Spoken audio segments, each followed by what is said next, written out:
अस्सलाम वालेकुम। I am अक्सर शफीक, क्लिनिकल एस्थेटिशियन और कॉस्मेटोलॉजिस्ट। तो आज हम जिस टॉपिक पे बात करेंगे वो है हाइड्रा फेशियल। हाइड्रा फेशियल क्या है, कैसी स्किन पे आप करवा सकते हैं, क्यों करवाना चाहिए, कब कब करवाना चाहिए और कौन कौन लोग करवा सकते हैं। सारी मालूमात जानने के लिए सबसे पहले आप हमारे यूट्यूब चैनल को लाइक करें, सब्सक्राइब करें और शेयर करें। तो सबसे पहले हम बात करते हैं कि हाइड्रा फेशियल है क्या। हाइड्रा फेशियल, अगर आप लोग सोचते हैं कि इसका वाइटनिंग से कोई ताल्लुक है, तो ऐसा कोई कॉन्सेप्ट नहीं है। हाइड्रा फेशियल का बेसिक मकसद जो होता है वो डीप क्लींजिंग होता है। वाइटनिंग से हाइड्रा का कोई ताल्लुक नहीं। ये आपकी अनइवन टोन को ख़त्म करता है और ये आपको डीप क्लींजिंग देता है, आपके पोर को मिनिमाइज करता है और आपके ब्लैक और वाइट हेड्स को एक्सट्रैक्ट करता है। अगर आपको इस पर कोई वाइटनिंग का कॉन्सेप्ट देता है तो वो बिल्कुल गलत देता है। हाँ, थोड़ा सा फ़र्क ज़रूर आता है क्योंकि ये आपकी अनइवन टोन को ख़त्म करता है, आपकी स्किन को 2 टोन से 1 टोन करता है। तो इस वजह से ये आप कह सकते हैं कि इसका ताल्लुक आपकी वाइटनिंग से नहीं लेकिन स्किन मेंटेनेंस से है। अब सवाल ये पैदा होता है कि हाइड्रा फेशियल कौन लोग करवा सकते हैं। तो आपको इसके लिए मैं बता दूं कि हाइड्रा फेशियल हर इंसान करवा सकता है, सिवाय एक्टिव एक्नी के। आप हर तरह की स्किन पे हाइड्रा फेशियल करवा सकते हैं, इसका कोई साइड इफ़ेक्ट नहीं है। माइल्ड सी रेडनेस के अलावा इससे आपको कोई साइड इफ़ेक्ट नहीं होता। लेकिन आप एक्टिव एक्नी पे हाइड्रा फेशियल नहीं करवा सकते क्योंकि एक्टिव एक्नी आपकी ख़राब हो जाती है। तो अब देखें तो आप कब कब करवा सकते हैं। हाइड्रा फेशियल जो है वो बेसिकली आपकी डेड स्किन को रिमूव करता है। तो ये आपकी जो स्किन का लाइफ टाइम होता है वो 28 डेज़ का होता है। अब जब 28 डेज़ के बाद आपकी स्किन है उसके ऊपर डेड स्किन की लेयर जमा होना शुरू हो जाती है। तो आपको वो डेड स्किन की लेयर की वजह से आपकी स्किन टू टोन या अनइवन टोन नज़र आना शुरू होती है। तो अब उसको ख़त्म करने के लिए आपको हर महीने के बाद एक दफ़ा हाइड्रा फेशियल करवा लेना चाहिए। ये oily skin, acne prone skin और ड्राई स्किन, तीनों तरह की स्किन पे हो सकता है। सिर्फ इसमें सीरम्स की सिलेक्शंस में फ़र्क होता है।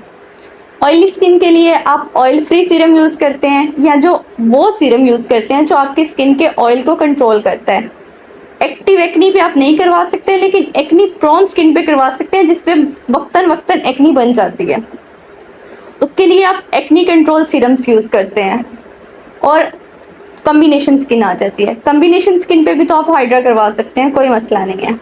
अब हम बात करते हैं हाइड्रा के प्रोसीजर पे कि हाइड्रा में होता क्या क्या है। सबसे पहले हाइड्रा में आप क्लींजिंग और स्क्रबिंग करते हैं जिससे आपके फेस की जो भी इश्यूज जिस पे आपके फेस पे जो भी मेकअप या कुछ भी जो आपने अप्लाई किया होता है वो रिमूव होता है। उसके बाद आप एक्सट्रैक्शन करते हैं सक्शन के ज़रिए। सक्शन के ज़रिए एक्सट्रैक्शन करने का फ़ायदा ये होता है कि आपके जो पोर्स हैं उनकी डीप क्लींजिंग होती है, ब्लैक हेड्स और वाइट हेड्स रिमूव होते हैं उनसे। उसके बाद आप इसमें जो है वो आरएफ अल्ट्रासाउंड यूज़ करते हैं। उसके बाद आप यूज़ करते हैं एब्रेयन। एब्रेयन जो होता है वो बेसिकली आपके पोर्स में से ब्लैक हेड्स, वाइट हेड्स और डस्ट को सक करता है। सक करके आपके पोर्स को खाली करता है। पोर्स में जो डीप क्लिनजिंग जो एब्रेयन से नहीं हो सकती वो अल्ट्रासाउंड आरएफ उससे स्क्रबर से हम करते हैं। इन सब के बाद जब आपके पोर्स बिल्कुल क्लीन हो जाते हैं तो वो खाली हो जाते हैं, लेकिन वो खाली होकर लॉक नहीं होते, वो बिल्कुल वैसे ही रहते हैं कि उनमें दोबारा से डस्ट फौरी तौर पे फंस सकती है। तो उसके बाद उसके ऊपर हम लोग कोल्ड हैमर यूज़ करते हैं। कोल्ड हैमर का बेसिक पर्पस क्या है? कोल्ड हैमर जो है उसका बेसिक पर्पस है आपके पोर्स को लॉक करना। उसमें आप नया सिनामाइड या हेलुरोनिक एसिड इस तरह का कोई भी सीरम यूज़ करके उन पोर्स के ऊपर कोल्ड हैमर यूज़ करके उन्हें लॉक कर सकते हैं। स्क्रबर के बाद हमारे पास डिफरेंट और टूल्स आ जाते हैं जिनमें अल्ट्रासाउंड आ जाता है जो कि आपके फेस की सर्कुलेशन को इम्प्रूव करता है।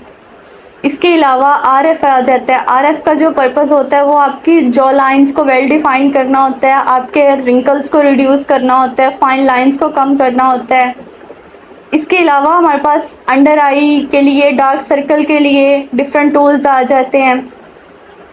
और देन लास्ट पे एलईडी मास्क होता है। एलईडी मास्क क्या चीज़ है?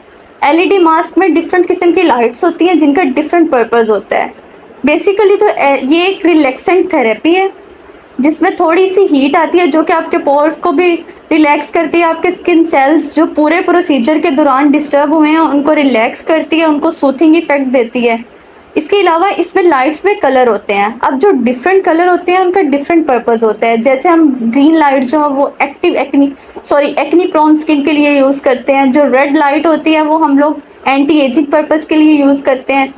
इसी तरह जो ब्लू लाइट होती है वो हम वाइटनिंग के इफेक्ट के लिए यूज़ करते हैं। इसी तरह आप दो दो लाइट को मिक्स करते जाते हैं और आप अपना ट्रीटमेंट को कंटिन्यू करते जाते हैं।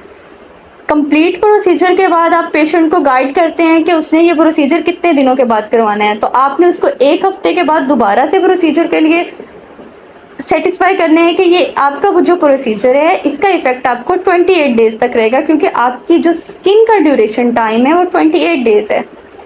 28 डेज के बाद आपकी जो स्किन है उसके ऊपर डेड स्किन की एक लेयर जमना शुरू होगी। तो आपने 28 डेज के बाद इस लेयर को रिमूव करवाना है, जो कि आप आसानी से घर नहीं कर सकते।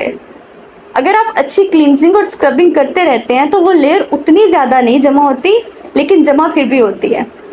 तो बेहतर है कि आप ये प्रोसीजर करवा लें। इसके साइड इफ़ेक्ट कोई नहीं है, सिर्फ 28 आवर्स से 48 आवर्स तक माइल्ड सी रेडनेस रहती है, वो भी सिर्फ सेंसिटिव स्किन के लिए रहती है। हर तरह की स्किन पे ये रेडनेस नहीं आती।